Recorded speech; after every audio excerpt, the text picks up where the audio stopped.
ధ్యానం అనేది కేవలం కొన్ని నిమిషాలు కళ్ళు మూసుకొని కూర్చోవడం కాదు.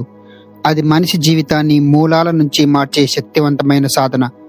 మనం ప్రతిరోజు బయట ప్రపంచంలో ఎన్నో పనులు చేస్తాం, ఎన్నో బాధ్యతలు మోస్తాం, అనేక ఒత్తిళ్లను ఎదుర్కొంటాం.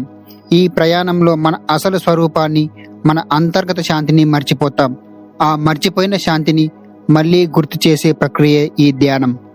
అసలు ఈ ధ్యానం యొక్క అర్థం, పరమార్థం ఏమిటో, ధ్యానం యొక్క గొప్పదనం, అసలు ధ్యానంలో దాగి ఉన్న రహస్యం గురించి ఈ వీడియోలో చివరి వరకు పూర్తిగా మనం తెలుసుకుందాం. మన మనస్సు సహజంగా చంచలంగా ఉంటుంది.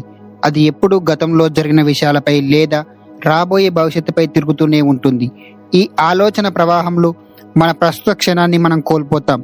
ధ్యానం మనస్సును ప్రశాంత క్షణానికి తీసుకువస్తుంది. ఇప్పుడు అనే ఈ క్షణంలోనే జీవితం ఉంది, శాంతి, ఆనందం కూడా ఉంటుంది అనే సత్యాన్ని, అనుభూతిని కలిగించేదే ఈ ధ్యానం. మరి ధ్యానం పరమార్థం మనసును బలవంతంగా ఖాళీ చేయడం కాదు. మనస్సులో వచ్చే ప్రతి ఆలోచనను, భావాన్ని సాక్షిగా గమనించడం.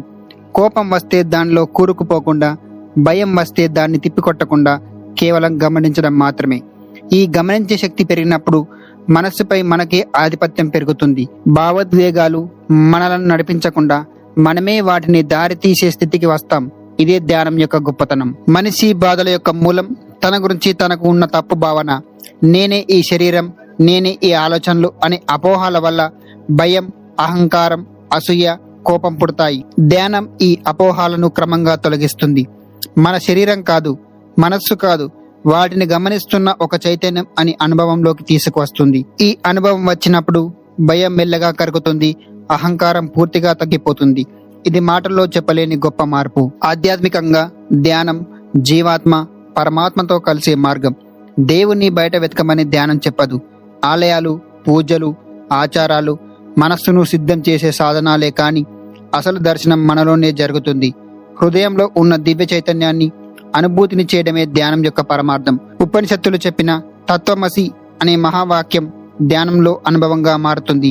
ఇదే దాని యొక్క ఆధ్యాత్మిక గొప్పతనం. ధ్యానం భక్తిని లోతుగా తీసుకెళ్తుంది. భక్తి భావంతో చేసే ధ్యానం మనస్సును మృదువుగా చేస్తుంది, అహంకారాన్ని కరిగిస్తుంది. జ్ఞానంతో చేసే ధ్యానం అజ్ఞానాన్ని తొలగిస్తుంది. ఈ రెండు కలిసినప్పుడు జీవితం సమతుల్యంగా మారుతుంది. అందుకే ఋషులు భక్తి, జ్ఞానం, ధ్యానం అనే మూడింటిని ఒకేసారి చెప్పారు. శారీరకంగా ధ్యానం అనేక లాభాలను కలిగిస్తుంది. శ్వాస నియమితంగా మారుతుంది, నాడీ వ్యవస్థ శాంతిస్తుంది, రక్తపోటు తగ్గుతుంది, నిద్ర పెరుగుతుంది, శరీరంలో ఉన్న ఒత్తిడి క్రమంగా తగ్గిపోతుంది, మానసిక ఆందోళన, డిప్రెషన్, భయాలు పూర్తిగా తగ్గిపోతాయి. కానీ ఇవన్నీ ధ్యానం గొప్పతనంతో ఒక భాగమే. ఇవి ఉపఫలితాలు మాత్రమే. మరి ధ్యానం యొక్క అసలైన గొప్పతనం ఏమిటి అంటే అంతర్గత స్వాతంత్రం. పరిస్థితులు ఎలా ఉన్నా మనసు ప్రశాంతంగా ఉండగలగటం.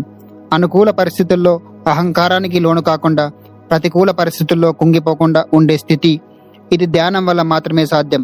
బయట ప్రపంచం మన నియంత్రణలో ఉండకపోవచ్చు, కానీ లోపలి ప్రపంచం మన చేతిలోకి రావడం ధ్యానం యొక్క మహత్తు మాత్రమే. ధ్యానం మనకు జీవితాన్ని లోతుగా చూడడం నేర్పిస్తుంది. బాధలో అర్థం కనిపిస్తుంది, నష్టంలో నేర్చుకునే పాఠం తెలుస్తుంది, ఇతరుల పట్ల కరుణ పెరుగుతుంది, సహనం బలపడుతుంది. ఎందుకంటే మనం మనలోని బాధను అర్థం చేసుకున్నప్పుడు ఇతరుల బాధను కూడా గౌరవించగలుగుతాం. ఈ మానవీయ మార్పు కూడా ధ్యానం గొప్పతనమే. చివరికి ధ్యానం ఒక ప్రత్యేక సమయానికి పరిమితం కాదు. కూర్చుని చేసే ధ్యానం ఒక ప్రారంభం మాత్రమే. నడుస్తూ, మాట్లాడుతూ, పనిచేస్తూ ప్రతి క్షణాన్ని జాగ్రత్తతో, అవగాహనతో జీవించడం ధ్యానం యొక్క పరిపూర్ణ రూపం. జీవితం మొత్తం ఒక సాధనగా మారినప్పుడు ప్రతి శ్వాస ఒక ప్రార్థనగా మారుతుంది. అందుకే ధ్యానం మనిషికి ఇచ్చే గొప్ప బహుమతి తనను తాను కనుక్కోవటం. బయట ప్రపంచంలో ఎంత సాధించినా తనను తాను తెలియని మనిషి అసంపూర్ణుడే. తనను తాను తెలుసుకున్న మనిషి వద్ద ఎంత తక్కువగా ఉన్నా అతడు సంపూర్ణుడే. ఈ సంపూర్ణతకు దారి చూపేదే ధ్యానం. ఇదే ధ్యానం యొక్క పరమార్థం.